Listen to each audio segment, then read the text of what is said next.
আপনারা আজকে মুক্ত স্বাধীনভাবে কথা বলতে পারছেন। আজকে আপনাদের বন জঙ্গলে কথা হচ্ছে না, আজকে আপনাদের আদালতের দরজায় দাঁড়াতে হচ্ছে না, আজকে আপনাদের বিভিন্ন ভাবে নির্যাতন নিপীড়ন হতে হচ্ছে না।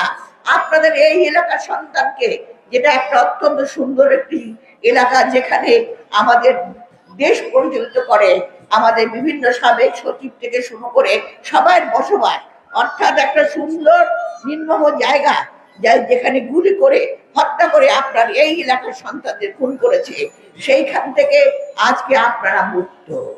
সেই মুক্ত হয়েছে আপনাদের এই কারণে। আপনারা সংগ্রাম করেছেন, আপনারা আন্দোলন করেছেন, এবং আপনাদের মাধ্যমে সেই যে ফ্যাসিস্ট সরকার, আমরা জানি জুলাইয়ের যে আন্দোলন ছাত্ররা শেষে করেছে, অবশেষে সে আন্দোলনের পরে জুলাইয়ের আন্দোলনের মধ্য দিয়ে ছাত্র জনতার বুকের রক্তের উপর দিয়ে আমাদের যে ফ্যাসিস্ট সরকার, তার যে নেত্রী, তিনি পলায়ন করেন। পলায়ন করেছেন কোথায়? করেছে তারই প্রতিবেশী রাষ্ট্র, তার অত্যন্ত আস্থাভাজন ভারত, যে ভারতকে তিনি বাংলাদেশের সবকিছু দিয়ে একটা অঙ্গরাজ্যে পরিণত করার চেষ্টা করেছিলেন।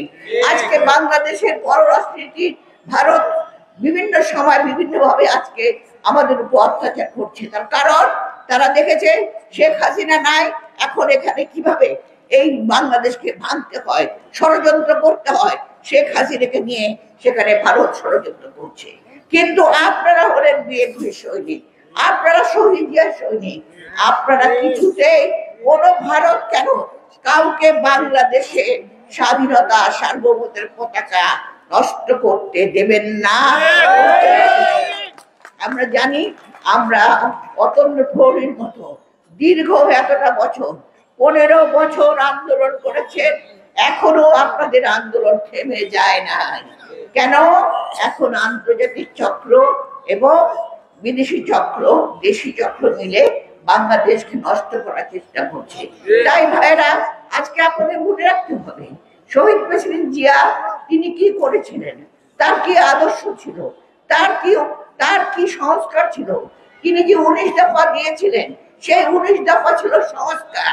সেই মুহূর্তে তৎকালীন সময় 19 দফা দিয়ে বাংলাদেশের প্রতিটি সেক্টরে তিনি বিভিন্ন ভাবে উন্নয়নের পথ দেখিয়েছেন, দিক নির্দেশনা দিয়েছেন, এবং বাংলাদেশকে মাত্র 3.5 বছরের মধ্যে একটি আত্মনির্ভরশীল জাতি হিসেবে তুলে ধরেছেন বিশ্বের মুখে। কাজেই আমাদের শহীদ প্রেসিডেন্ট জিয়াকে জানতে হবে, তার আদর্শকে ধারণ করতে হবে।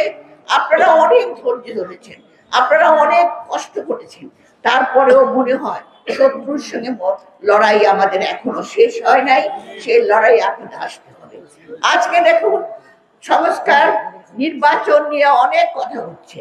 আরে ভাই, সংস্কার তো চলমান, সংস্কার করে শহীদ প্রেসিডেন্ট জিয়াউর রহমান তার 19 দফা দিয়ে, সেই 19 দফা দিয়ে আজ পর্যন্ত বাংলাদেশ চলছে। সেই যে প্রতিটি সেক্টরে যুবক, শিক্ষা, ছাত্র, মহিলা এবং নারী, শ্রমিক, প্রত্যেক ক্ষেত্রে বাংলাদেশকে বিশ্বের মুখে পরিচিত করা না, সবকিছু করার মধ্যে দিয়ে শহীদ জিয়া এক এক করে সংস্কার করেছিল সেই সময়। তারপর দেশের বেগম খালেদা জিয়া যে বিএনপি দিয়ে, এবং আপনারা ছোট ছোট মিটিং করে জনগণকে বুঝান কিভাবে দেশে শান্তি আসবে, কিভাবে কি শহীদ জিয়া দিয়ে গেছে, কি তারেক রহমান দিয়েছেন, কিভাবে তারেক রহমান আসলে ইনশাল্লাহ আমরা এই দেশকে আবার উন্নয়নের দিকে নিয়ে যাব। আজকে দেখুন সীমান্তে কিভাবে হত্যা হচ্ছে, সীমান্তে একের পা হচ্ছে। এটা পার্শ্ববর্তী রাষ্ট্র। শেখ হাসিনার জন্য বাংলাদেশে এত চুক্তি করেছে, বিদ্যুতে কোটি কোটি টাকা লোপাট করেছে, অথচ বিদ্যুৎ আজকে আমরা দেখি সমস্ত আমাদের কি বলে ওটাকে রেন্টাল কুইকে ভাড়া দিতে হবে, সে রেন্টাল কুইক বিদ্যুৎ পাই আর না পাই, কোটি কোটি টাকা বিদেশে দিয়ে মানুষের মনোরঞ্জন করে। এমনকি তার বিদেশে অবস্থানরত তার সন্তান একজন হলো তার ভাগ্নি আমাদের টিউলিপ, এবং তার মেয়ে শেখ রেহানা। এই রেহানা পর্যন্ত যে স্বাস্থ্য অধিদপ্তরের স্বাস্থ্য ওয়ার্ল্ড হেলথের যে ইয়ে হয়েছে, সম্পূর্ণ একটা মিথ্যা প্রকল্প এবং লবিং এর মাধ্যমে। আমরা সবাই যার যার যোগ্যতা অর্জন করবো। এখানে মা বোনেরা অনেকে আছেন, আপনাদের জন্য আমাদের কথা, আপনারা আপনাদের শিশুকে শূন্য করে গড়ে তুলুন, শিক্ষা দেবেন, বৈষম্য করবেন না। ছেলে মেয়ে সমান। একজন মা একটা পরিবারকে বাঁচায়, সেই মা কিন্তু সেই পরিবার থেকে সমাজ হয়, সমাজ থেকে হয় দেশ। কাজেই আপনাদের হাতেই এই সমাজ গঠনের আসল চাবি।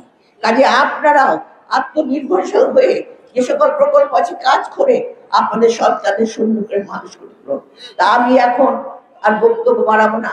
আমি শুধু বলতে চাই, আজকে সুন্দর একটা সন্ধ্যা কাটালাম আপনাদের সাথে এসে। এইভাবে আপনারা মাঝে মাঝে ছোট ছোট মিটিং করবেন এবং যা গরিবের পাশে থেকে জনকল্যাণমূলক কাজ করবেন। এবং শহীদ জিয়া এবং বেগম জিয়া দুজনের কথা মনে রেখে, ভারপ্রাপ্ত চেয়ারম্যান তারেক রহমান মনে রেখে আপনারা এগিয়ে যাবেন। এখন